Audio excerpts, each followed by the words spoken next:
what he said, it matters to people who care. It didn't matter to her because she feels that way about him. You know, since they've been together, I've seen her do nothing but uplift this dude. I don't know what he's going through in his personal life, but she looks at him like God. You know what I mean? She uplifts him. So clearly she feels that he's a catch.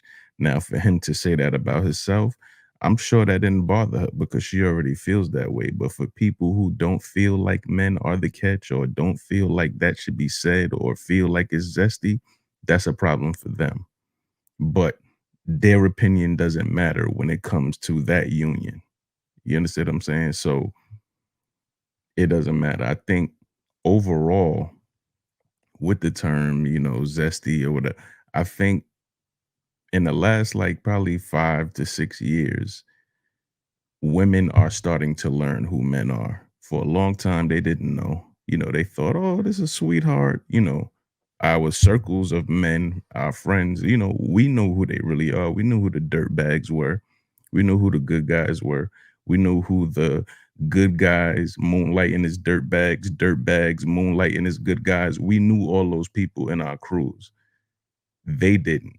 So now that you pull out these microphones and these podcasts, and it's pretty much like the barbershop amplified times 10 because there's an entertainment aspect and there's a real aspect of it.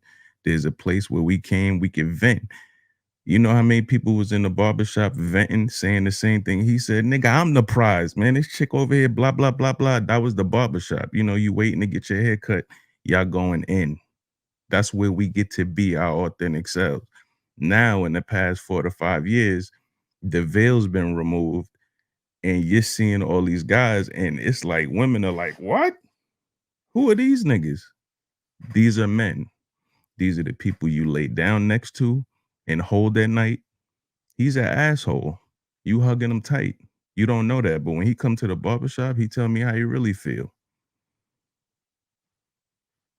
That's the problem. So they are being overwhelmed with reality to see that the person that you love, that you laying next to, is an asshole. And you got to live with that. But it's overwhelming. You'll get over it. We got another like 4 years where you'll accept it and then we'll move on from it. And then we'll love each other because you'll know who I really am, not just who you want me to be or who I'm supposed to be based on who the hell your grandfather was. It's a different generation. Yeah, and just to add on what Jay said, I don't think that people realize there's not a lot of good men out there. So if she does have a good man, then you should be praising her. I don't think they get enough praise. So shout out to all the good men that's out there. Go ahead, Louis. That's a fact. My Dude, I know fault. what. Appreciation. That's a fact. Appreciation. You can see that she appreciates him and he feels appreciated. Anybody that feels appreciated, they're going to carry themselves like, the fuck, I'm that dude. I feel good about myself and I'm appreciated for what I do.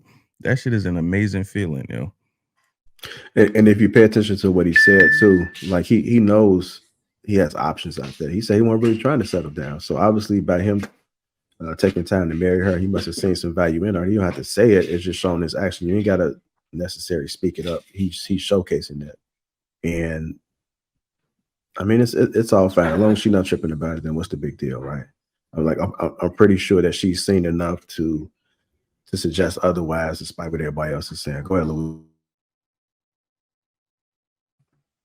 Yeah, what I was gonna say is, people are a little bit too hung up on, on words and semantics. Um, I think the biggest take for me is that yes, we are overreacting. Certain people are overreacting, right? For those that this is very important, who are part of this, men versus women, gender war, right? The soldiers on the front line, right, with the helmets on and their notepads and their tablets and their microphone. There's the ones that really, really care about that stuff. I think for the most part, people know how to filter themselves within friendships, relationships, partnerships, etc., fairly well to the point that they know where they stand. I just think that at this point, of the game, I find that a lot of people who are currently in relationships, they're holding on to dear life. Like if it's their last pension, you know what I'm saying, check, or their last check for the week, their life savings, they're holding on to their life because they got the opportunity to hear both sides of men and women and what they think and how they view these last couple years, that they're like, holy cow, I did not realize that this is what people really felt. I did not realize this is what really people were thinking behind the scenes. Is this really how they're reacting? Let me go in this kitchen and go make this 3-course meal for my man and praise him as soon as he walked through the door. I am not getting rid of him to sign up for what's going on out here. It's like the current you locked in a few years ago and got yourself an interest rate of 2.94, and they're out here trying to sell you this nice 7 to 8% interest rate on this new home. You're like, nah, buddy. I'll put in the time, I'll put in the work, I'll put in the elbow grease needed to make this thing work, to make this thing look beautiful. But I am not about to sign my life away to go across the pond thinking that the grass is greener on the other side, knowing very damn well that the grass is green on the side in which you water and nurture it. And sort of that's what a lot of women are waking up to. And it's funny that we're talking about this because I had a woman who told me and told a group of people yesterday, they're like, "Yeah, you have no clue how much I praise my man every day." Like once I understood like what's like really, really out here, I don't think that I could just go out here and do better. You know what I'm saying? Like find all the attributes and stuff like that. Nope. You know what I'm saying?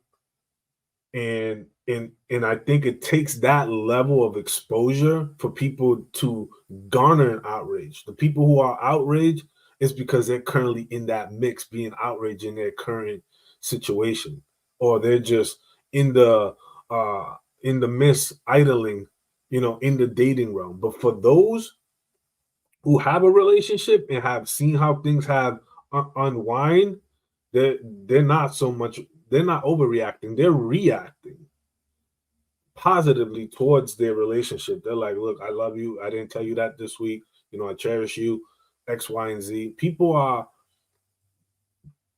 getting a dose of reality now that the curtain has been pulled back, right? They understand what is inherently out there for them, especially if they don't play their part right. So I think the video that Paris did stands on merit. Are you?